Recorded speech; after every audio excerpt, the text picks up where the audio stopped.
You're listening to the Monday Night Community Show with Daniel on BRFM. This is the Daniel Monday Night Community Show on demand through YouTube. Thank you very much for choosing to listen to us through this method. If you'd like to keep up to date with when I add new interviews, then subscribe to this channel. You're going to talk a little bit about graphic novels in general, I think. Yeah, so graphic novels is a genre that I'm relatively new to. I only discovered them last year after I started BookTube. And it's just been a sort of love at first sight relationship for me, really. I think they're a really great way to have a quick read. They cover a complete range of wide range of topics, and they aren't just for kids as I had previously thought. So recently I read a graphic novel about a girl who's coming to terms with the fact that she's a lesbian and how this was affected by her coming from an Islamic background, etc. I find that graphic novels, if people are looking to get into reading, this is a great place to start. And also there's some with not much text in at all, so you can almost tell your own story, which is great for young readers or first-time readers or readers where English isn't their first language. I also find that they're beautiful works of art. The illustrations and colour palettes are often so beautiful, and they make great gifts. And they aren't all superhero comics either. So when I first went looking for graphic novels and into my local library before I went and bought any, every single one in my local library was basically it was Batman or Superman or Fantastic Four or some sort of comic. But I've found since then that that they've got a whole wide range of things that aren't anything to do with that. So my favourite graphic novel I've read is called Jane, the Fox and Me. This is by Fanny Britt and Isabel Arsenal, and is about a young girl who's being bullied at school, and she feels like her only real escape is to read Jane Eyre. So the illustrations in this graphic novel are absolutely beautiful. They are her normal life is done in sort of like greys and blacks and whites, but when she reads Jane Eyre, the illustrations come out in colour, and it's just a really beautiful piece of work that just really makes you feel the whole book, because you're sort of tense the whole time until these colours come out. So it's lovely. I quite often get graphic novels out from the library now, so I request them in to my local library, as they can sometimes be a little bit pricey to buy, but I've bought myself a few too now as a bit of a treat, as I think they're really, really great to own and to come back to. As I said, so many topics are covered, and I think there really is something for everyone here in graphic novels, whether you like action-packed stories or sort of quieter character-based stories. We are talking to Lauren, all as part of our regular book club book review. We're talking about graphic novels, and of course our book this month is The Gigantic Beard That Was Evil. So tell us more about it. So our book this month, The Gigantic Beard That Was Evil by Stephen Collins, is a graphic novel, and it's great. I really loved it. It's illustrated in all black, white and grey, no colour palette, and it's about a chap called Dave and the place where he lives, which is called Here. Now, living in Here is all about conformity, the way people dress, the work they do, the way their houses look like, how people enjoy themselves. Everything is neat and tidy, and that is the most important thing. Until one day, Dave, against his will, grows a gigantic beard, and the people of Here have to decide what to do with Dave and his beard. So I thought this graphic novel had a great storyline and a great message, and I was pleasantly surprised at how much storyline they managed to fit into quite a relatively short book with not much text.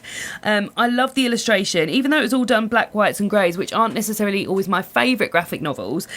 They were so much detail in each of the drawings, even there's huge black pages of beard, but they still had so much intricate detail in, and I'm going to post a few pictures of the graphics on my Twitter page, which is at Lauren the Books, if anyone wants to check them out there.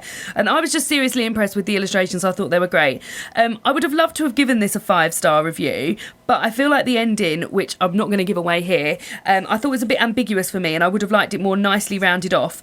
But overall, I thought it was a really great read. I bought this as a gift for my boyfriend for Christmas, as he has a beard, and he hadn't read a graphic novel before and isn't much of a reader, and he really enjoyed this and found it quite an easy read. So I think if you're looking to get into graphic novels, I would definitely say that this was a great place to start. It's got a really good storyline. You take away quite a nice message from it, and I think the illustrations are really, really impressive. Like, the artwork in these graphic novels is just something that sometimes I look at them and think I would like these pieces on my wall. They're that nice. So yeah, The Gigantic Beard That Was Evil by Stephen Collins, I gave 4 stars and I really enjoyed. and I think you're going to be talking about graphic novels to check out next. Yeah, so I've got some graphic novels here, some that I've read, some that I haven't read, that I would like to recommend to people if they are keen to get into the graphic novels. So the first lot are ones that I've read and my favourites that I've read. So the first one is a graphic novel by Mariko and Gillian Tamakai, who I believe are cousins, I can't be certain, and that is called This One Summer. So this is a coming-of-age story about two girls whose parents go to the same place on holiday every year. So they always meet up there, and they overhear some gossip from an older group of kids and have to sort of decide what to do with this gossip. But this graphic novel in particular is one of my favourite in terms of illustrations. It is beautifully illustrated and published, and it's got this gorgeous purple hue running throughout the book. So it's not like this big colour party of millions and millions of different colours, but it's got this gorgeous purple hue. Some pages it will be a sort of light wash of lilac, and other pages it's like a really dark deep mauve, and it's just beautifully produced, and that's just definitely worth a check out. Persepolis by Marjam Satrapi. I bought this as a Christmas present from a friend this year, and this is an autobiographical account of a young girl growing up in Iran before, in and after the Islamic Revolution. This was a real eye-opener to me about like Islam and things that were going on in Persia before it didn't exist anymore, and it really educated me on a time in history and a religion that I previously knew next to nothing about. I earlier mentioned Jane, the Fox and Me by Fanny Britt and Isabel Arsenal. As I said earlier, that is a book about a girl who's being bullied at school, and her only real relief is to read Jane Eyre. As I mentioned earlier, it's just beautifully done because the majority of the illustrations throughout the book are in grey and black and white, and then when she reads Jane Eyre it comes out in colour, and it's just really well put together. The Encyclopedia of Early Earth by Isabel Greenberg. This was the first graphic novel I ever read. I find it whimsical and beautifully drawn. The stories, it's got stories within stories within stories, and that's a really lovely place to start, and I would recommend that. The final one that I've read that I can recommend isn't strictly a graphic novel. It's The Fox and the Star by Coralie Bickford Smith. This is a beautiful picture book.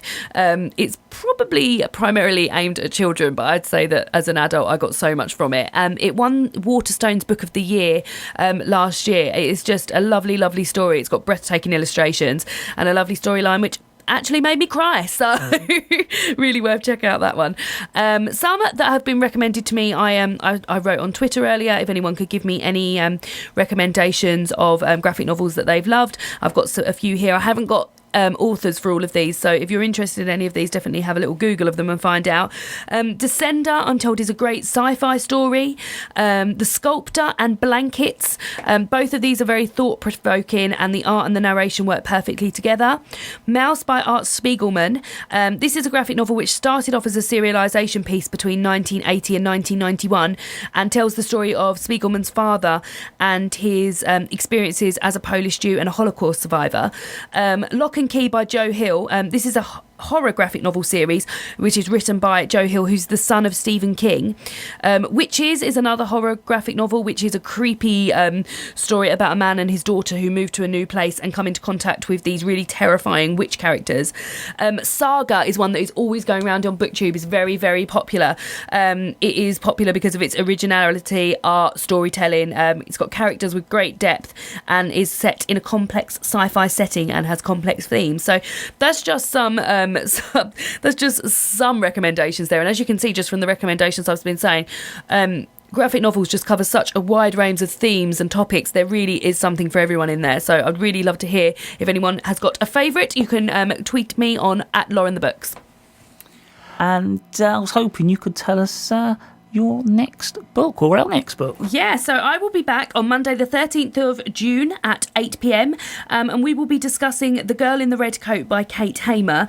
This is a book that I've recently read, and normally I like to read the book along with you guys in time for the radio show, but I read this and thought this would be perfect to talk about in June, because the other topic I want to talk about in June is holiday reads and books to read on holiday.